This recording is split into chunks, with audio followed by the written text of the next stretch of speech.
Hello guys, ito na yung natapos na pag-finish ko ng tapos kahapon. Yan. Tinanggalan ko lang na yung dyaryo.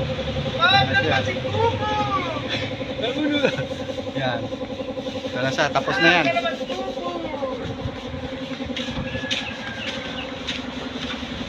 Ang H100 nakabit na.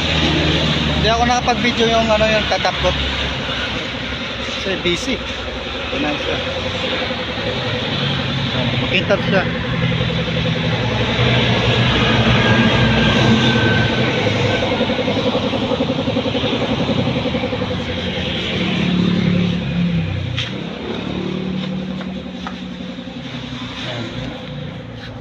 Yung sticker niya sinama ko na rin sa pagtatapot.